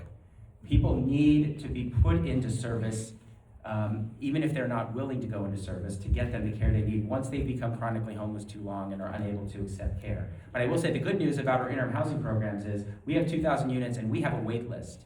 That means we're not forcing people into these systems. People want to go there, and people are signing up, and we have a wait list. And so we need to have the resources from the state to make this successful. The problem is the state doesn't provide a uniform set of resources. There's the Homeless and Housing Assistance Program, HAP, which had $1 billion 2 years ago, and the governor decided last year to put zero in. The legislature fought back and put in $500 million, but cities can't continue to fund long-term solutions with an unstable source of state funding. So I'll push to make sure there's a stable source of state funding. I also support legislation that's in the Senate right now to make sure that cities that are smaller than 300,000 also have access to that funding. Because right now, only big cities are getting it, but we know this isn't just a problem of big cities, it's a problem of cities across the entire state. Scott. Yes, thanks for bringing this up. I think first thing that comes to mind for me is just treating this as a human issue, right? I think that, when kids see people who are homeless, they cry, and I think that's the right response, right? It's just, we live in the wealthiest country in the world. We like to say California is the 4th or 5th largest economy in the world. There's a lot of wealth in this area, and the fact that there are people who can't afford to have shelter is just unacceptable, right? So that's the first principle. I think second is a lot of what we were talking around housing and affordability.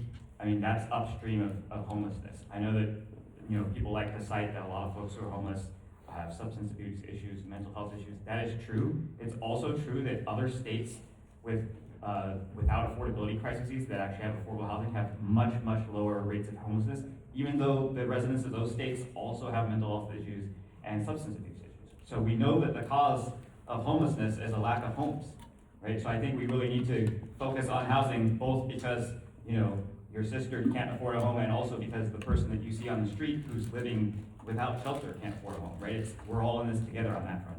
So I think, in Union City, the last couple point-in-time counts, regularly the cities and counties do these counts and to understand how many people are living on the street at a given point in time. The past couple times, Union Cities has dropped dramatically, but in some neighboring jurisdictions, it's gone up. And so it's really a regional issue.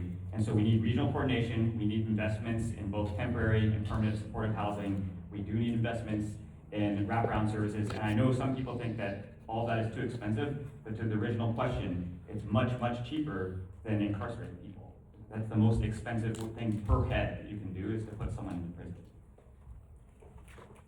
Carmen. Thank you for that question. One of a lot of people, when we talk about homelessness, we don't talk about what type of homelessness. For example, you have different types of homeless. You have the working poor, you have the veterans, you have the substance abusers, you have the criminal element, you have different types, and one size doesn't fit all. We have to address them in different categories. On the state level, it's really inhumane to see the mentally ill out there, but there's nowhere for them to go. I feel that the state needs to build more hospitals, but a different model, different type of hospital where it's more humane, more holistic. And then we also need to the state needs to build substance abuse rehabilitation centers. Because to me, those are the ones that some of them don't want to be housed. And you see them out there, and sometimes they're doing illegal activities because they want to survive. But I would really love to see mental hospitals come back so we can address the mentally ill. Because it's really inhumane to see them out there. They don't take their medication, they don't have a safe bed to sleep in. And a lot of mentally ill parents want their kids and their children in a mental hospital because they know that they'll be well taken care of and they'll take their medication. Thank you. Anna just touched upon the issue of crime, and that was actually a question I wanted to ask. And again, make it broad enough where you can fashion your own response. But Prop 35, a couple of years ago on the November 2024 ballot, was 36 was supported by the mayor of San Jose and opposed by Governor Newsom, which would create felonies out of what had been previously misdemeanors and then enforce diversion efforts. And the governor opposed it because he didn't think there was going to be enough funding for it. So I'd like, if you had a position on Prop 36, that's fine, but what reforms do you want to see in our criminal justice system, if any, going forward as a state senator? And I think you be the first, is it Raymond? Yeah. Yeah. So Prop 36, I supported it back then, just like I still support it now, and just like the supermajority of residents in California. I don't think letting criminals off scot-free, breaking in to places, stealing merchandise, I don't think that should be tolerated at all. If you do the crime, you do the time. That's my view of it, and that's my view on Prop 36, and I'm glad that it passed. It showed, the residents of California supported it strongly. We had, like, as you mentioned, other elected officials. Well, I wasn't an elected official at that time, but other elected officials, such, the mayor of San Jose also supported it, and I saw broad, widespread support from all counties in California. So that's number one. More broadly, on the criminal justice reform, it was mentioned earlier, mental hospitals. I think that is an acute reason why we see this explosion of crime. The main cause of it, actually, I trace back to the COVID pandemic. Ever since 2020, people got locked in way too much. They were all like, people were going stir crazy. I saw an explosion of mental health issues, and a lot of that has to do with the crime we see. I would also like to see mental hospitals come back. I would like to see, people who have, mental illnesses get the treatments that they deserve and that they need. So, because really, it's just like an illness, just like you have a cold or whatever. Any mental illnesses, we should be able to support them first and foremost. Thank you very much for that. David. Yes, so I was skeptical of Prop 36 for a couple of reasons. First of all, I think the premise behind it was a little flawed. Violent crime is down in California over the last decade, even though people seem to think it's up. Having said that, there was a raft of petty theft and criminal groups that were doing organized retail theft that needed to be addressed. And the legislature focused on that and passed some new laws that were meant to stiffen penalties and help give tools to local governments to address these retail theft rings. And that all requires funding. And so passing Prop 36, which required a whole lot of additional funding, seemed unrealistic to me. Especially since we had just gotten Care Court through and we were trying to fund Care Court. We're trying to fund a lot of new programs all at the same time. So while it's clear that the residents of the state of California want Prop 36 funded, and I will, as a legislator, look for the funding to provide resources so that jurisdictions can implement Prop 36, I'm skeptical that we're going to be able to find the resources necessary to make it as effective as people want it to be. But there are other approaches that we have to continue to support that I think are making a difference. And then we also have to be cognizant of not going back to mass incarceration in the state of California, and making sure that we allow our system to be focused on rehabilitative justice for people. Because people who are committing certain kinds of crimes should have the ability to become reassimilated in our society. Scott. Yeah, I think when you're talking about public safety, it's a lot less controversial amongst the community than sometimes it may have to be. So anytime I'm talking to people in the community, they want to feel safe, and that means safe from crime. It also means when we're talking about law enforcement, safe from federal law enforcement too, right? It's safety holistically speaking. So in Union City, we've gotten our crime rate down over the last few years. It's dropped dramatically. I think that's been true in a lot of areas. And what we've tried to take is a really balanced approach, right? So we have gotten our vacancy rate in our police department down to the lowest it's been in years. But we've also hired more community service aides and workers, right? Who are able to respond to situations where it's more appropriate for someone who's not uniformed to respond. And when I've talked to local law enforcement, they are supportive of that, right? That they know that they want to go respond to a murder or a homicide or serious crimes, and they don't necessarily feel equipped to respond to mental health situations. So we should invest in mental health response as well. And then I think when you get to the back end of the criminal justice system, when you're talking about prisons, I think that we need to make sure that the system is doing what's intended, which is public safety and rehabilitation. It's not meant to be punitive, and it's not meant to sticking point for individuals who've made those mistakes and committed crimes. So I think that what we need to do is really invest in reentry programs. And so in Union City, and actually TriSet covers both Union City and Hayward, they hire, I think, more than 50% of their workforce are formerly incarcerated individuals. And so I think we need to really invest in those kinds of programs as well. Thank you. Carmen? Thank you very much for that question. You know, actions speak louder than words. You know, some people say, yeah, well, I support Prop 36, but you don't see them out there with the rallies, and especially when it was we were advocating to put that on the ballot. I was out there in the rallies, and we need to put that on the ballot so people can vote for it. And we got over 70% of the voters voted for it. But the problem is, it hasn't been funded. So as a state legislator, I want to make sure that it is funded. In society, everybody needs to be felt to be safe. Safety is number one. That's a huge priority. People are tired of getting their, the car with the catalytic converters. I mean, I was a victim of having my catalytic converter stolen. And I think we after Prop 47 passed, there were unintended consequences. Now we have, and that's why Prop 36 came into play, because at one time, if someone was caught stealing $250, they were prosecuted. Now, if the state legislature, they raised it to $950. So the criminals know that. That's why we have a revolving door. That's why when you go to Walmart or all these other stores, everything's locked up. This is ridiculous. We need to make sure that public safety is number one, and people need to be held accountable. Ann? I believe firmly that accountability matters. I do believe that people should be held accountable for committing crimes.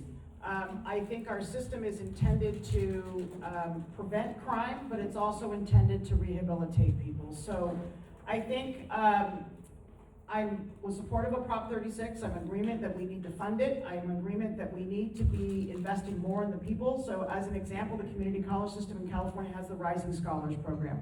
We take education into the facilities, the county facilities and the state prisons, so that people have an opportunity to learn and create a new pathway so that when they are released, they have an opportunity and ability to support themselves when they transition. Silicon Valley is probably the worst place to be incarcerated, because when you get out, it is incredibly expensive to live here. And so we've got to be investing in the people that have committed crimes, that are being held accountable. We need to look at the length of prison sentences as well, because as people age, they become less likely to commit crimes, yet it's costing us over $120,000 a year to keep somebody in prison. And we spend $12,000 a year to educate people in our community college system. What are our values? One of the most proud moments for me as a community college trustee was being at a graduation at Elmwood, being at a graduation at the main jail in San Jose. It can change lives, it does change lives. We need to continue to invest in those types of programs. Kind of to land this plane, I'm going to ask one question, and then I'm going to have closing statements. And although with David, I'm going to start with you as next door on this question. I'm going to have Carmen begin with the closing statement so that we don't have you both begin and end like the bookend, okay, to be fair to the other candidates. I know for a variety of reasons, when you're running in your own race, you don't want to be necessarily endorsing candidates for other races. You don't want to alienate potential voters for your own race by picking someone, but if you have, I'd be interested in knowing about it. But I want to ask the broader question. If you've endorsed in the governor's race, who have you endorsed?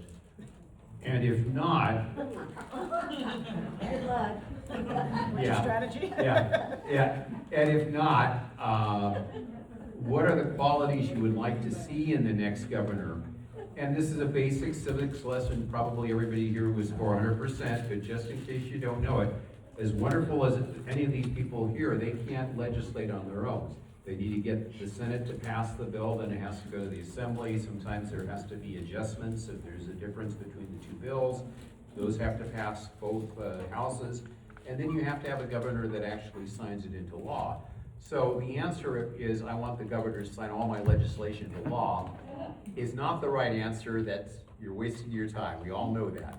But I want to know if you've endorsed a governor, who is it and why? And if you haven't, what qualities do you want to see in the next governor? And so I'm going to start with you, David. Betty E all the way. Actually, no, I do have a long-term relationship with Betty E and think she was the most qualified candidate in the race. But having said that, I have had an opportunity, I've been lucky in the last couple of months to have met with each of the candidates who's running for governor and talked to them specifically about what they believe. And we did have a lot of people who have a lot of different opinions. There was no perfect candidate. There's no perfect candidate, and there are some candidates that are really poor, but there's no perfect candidate. There's There are some only that never- 62 to choose from. When I say every candidate, I should say up the top 10, not just 62. But there are some have some advantages and some don't. But I'll just say what I want in a governor is somebody who is fearless, who will try things that are bold, who isn't going to be accepting of status quo and being cautious. I think right now we're at a time where we don't need caution as we're addressing big issues. As we're addressing affordability, as we are fighting an existential threat on our climate, as we are dealing with the transit crisis that's happening right now, as we are trying to update and modernize our schools and make sure our kids have an equal opportunity to be successful across the state, we need somebody who will be bold and who will try things that push the envelope. Scott. Yeah, so I haven't endorsed anyone in the governor's race, and from the audience reaction, I think maybe there's a few who would support one of the Republicans. So I'm going to support one of the top Democrats, and the way that I probably will end up doing it, I haven't decided, is that whoever's polling the highest amongst the Democrats near the end, I'm going to put that vote in because I don't want to see a Republican versus Republican in the November election. So I think, there's things that each of the top Democrats, the 3 or 4 of them, bring to the table that I think are positives. And so that's kind of the voting strategy. In terms of what qualities you're looking for, yes, I do think we need boldness right now, given the seriousness of the issues that we're facing right now. And I also think, you said we can't just say that they'll vote for all of our legislation, but obviously someone who's accessible, who's willing to listen, who's not going to just be dogmatic and come into an issue area already having made up their mind, right? And so that they will actually work with you. If one of us is representing this district in the Senate, we would want to see that in the governor as well. Carmen. Thank you very much. I haven't not endorsed any candidate for governor. However, I have seen folks with standing next to certain people that are candidates for governor. But what I would like to see in a governor is a governor that does not pass unfunded mandates. That's one of the big issues that I've heard from several businesses. They said, the state legislator, the governor, they're requiring us to do this and that, but there are these unfunded mandates, and that's the same thing with the cities. We get these unfunded mandates, you have to do this, you have to do that, but there's no shared cost, and that really goes back to taking away our local control. I do not want a governor that takes away our local control, because that really affects the cities know best. Cities knows best how to govern their own cities. I would like to see a governor that has wisdom, a governor that makes common sense decisions, not just going with the status quo. That's the type of leadership that I would like to see in Sacramento, the governor. Ann. I'm a delegate. When I was at the convention, my vote was cast for Betty Yee, because I believe she was the most qualified, but obviously she is no longer a choice for us. So I'm waiting to see who the top Democrat is, because we need to have a Democrat on the ballot. As voting rights are being ripped away from people throughout this country, we need people who are going to be willing to stand up and protect that. And I have greater confidence in a Democratic governor doing that than I do a Republican governor, especially Hilton. So that's really my priority. I was encouraged. I think the top 3 who are now, we know who they are. I think we do. I think they all bring good qualities. I was encouraged that Betty Yee was standing besides Tom Steyer, because again, I think she's a person who understands how our system works, which is critical. He has bold ideas, but has he ever served in this role before? He has not. So I think there's got to be a combination there. But again, I'm going to wait until we get closer to the election to cast my vote for for the governor's race, because as some, I think it was Robert Hubble suggested this morning or yesterday, that he would like to see the top three get into a room and make a decision. Somebody needs to be the adult in the room, because our democracy is on the line. Raymond. Right, so thank you very much for the question. I also haven't endorsed any candidate yet. Who I'm leaning towards is Javier Becerra, right? I like Tom Steyer's ideas, but his history of how he made his wealth by building private prisons. I get it. People can change, but I'm still leery of handing the 5th biggest economy in the world to somebody who made his wealth that way. So I'm probably leaning towards a Becerra. We'll see when I get my ballot. I plan to vote ASAP because I'm also on the ballot. So we only really have a couple of days for you to commit to that choice. But other than that, more broadly speaking, I like whoever it is. Whoever wins, I hope the government is willing to take the bold, decisive action that California needs. The housing crisis isn't just a thing. It affects me directly. It affects my friends directly. I see them having to make the hard choices. I have a lot of friends who are LGBTQ, for example. They're making hard choices. They talk to me. They're saying listen, I love the place I grew up in, but I might have to move to a Republican state like Texas or North Carolina, where I might be persecuted for my skin color, my sexual orientation, because otherwise that's the only way I can afford to live. And I want to see a governor who understands those tough choices that people are making and is willing to take bold and decisive actions, help solve that issue. Thank you. And now for our closing statements. I'm going to start with you, Carmen. I didn't surprise you, right? So as we look toward the future of Senate District 10 and the future of the state of California, I ask you to imagine what is possible when leadership is rooted in service, not status, in experience, not rhetoric, in the lived and live struggles and triumphs of the people who make this state strong. I have spent my entire life with others, 27 years in the classroom, shaping young minds, decades in public service, solving problems, delivering results, and as a 2-term mayor, leading a major city with a steady hand that only in a real executive have I been able to do that. But right now, it's not about titles.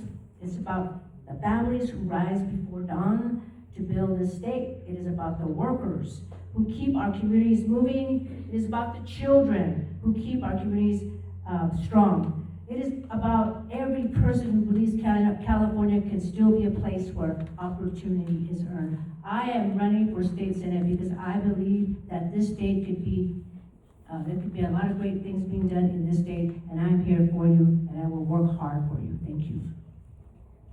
Ann.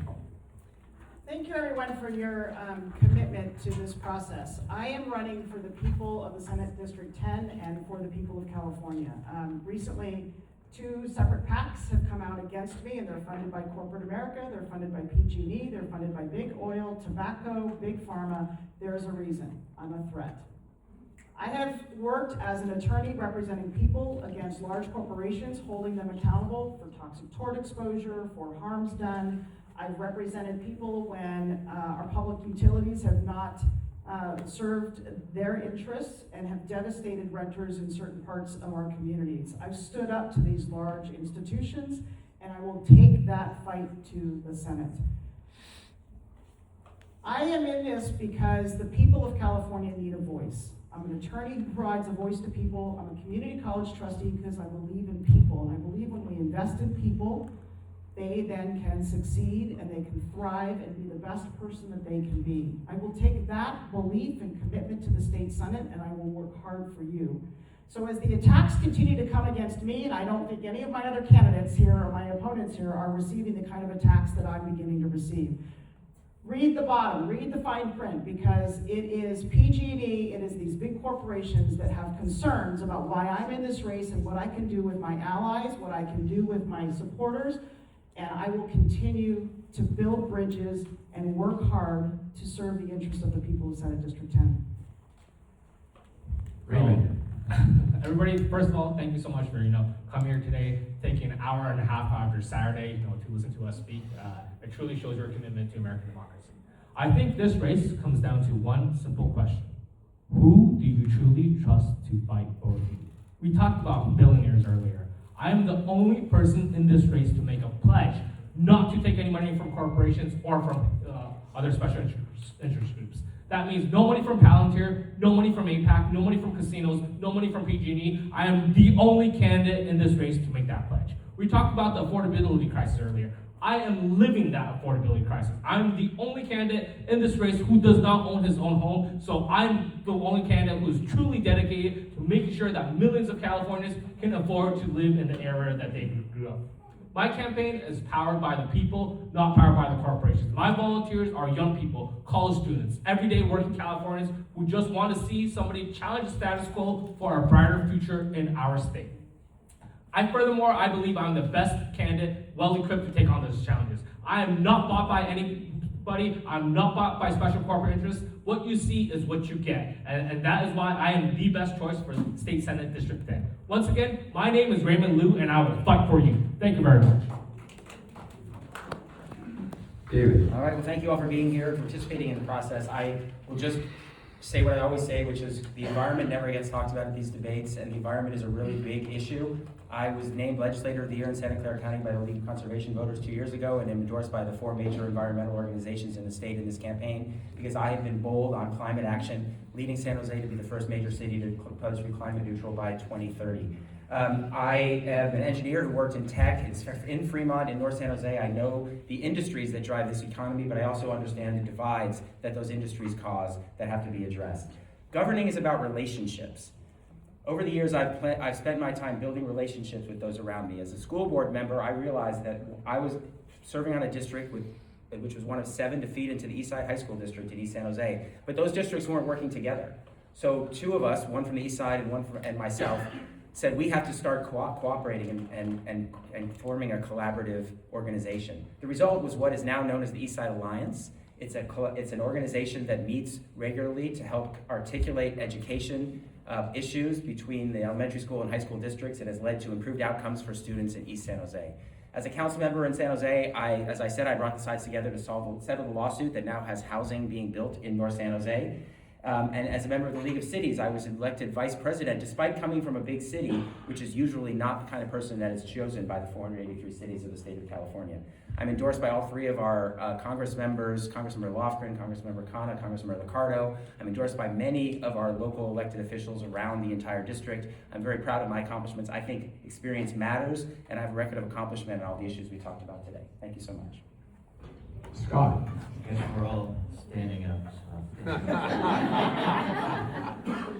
Thank you all for staying here to the end, those of you who did. But yeah, I think I'm really glad that we got to talk about affordability and housing so much in the beginning of the debate. I think that's the #1 issue in my mind, tied with another issue that we got to touch on, but just protecting our most vulnerable communities. When you're talking about attacks on our immigrant communities, attacks on our reproductive health rights, attacks on our social safety net. We have rollbacks of Medi-Cal and CalFresh from the federal level. So I think that's been top of mind for the legislature, and we need to continue to prioritize that as well. And then third, I would say, those 2 are really about stopping the bleeding, which we absolutely need to do, but we also need a positive, affirmative vision for what we think that we can achieve in California, right? What is that vision of the future that we can actually leave to our kids, where everyone can have a very high quality education, everyone does have access to healthcare, high quality healthcare, everyone does have the ability to balance childcare with a job, right? I think that there is a version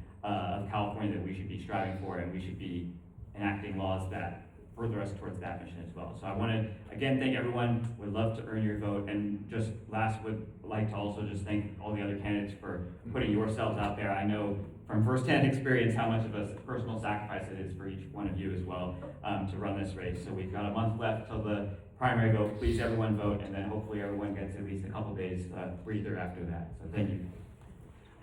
I want to thank the Sprinkler Fitters Local 483 for housing this wonderful event, and Dylan Bolt, the business agent. I want to thank Steve Tavares and East Bay Insiders for hosting this forum for us. Absolutely thank all of the candidates who are extremely respectful to each other. They're very nice. It's very substantive, but very nice to each other. And then what you could do for the benefit of the community is there's going to be a copy, recorded video of this debate that we will want to share with the public. I think Councilmember Zhang wants to take a picture.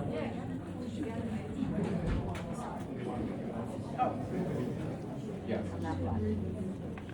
Yeah, if anybody stick around, we have two people that were supposed to be in the congressional debate that are going to come up, and this will be recorded. Hold on. You should be in the picture too, Steve. You're the one who made this up.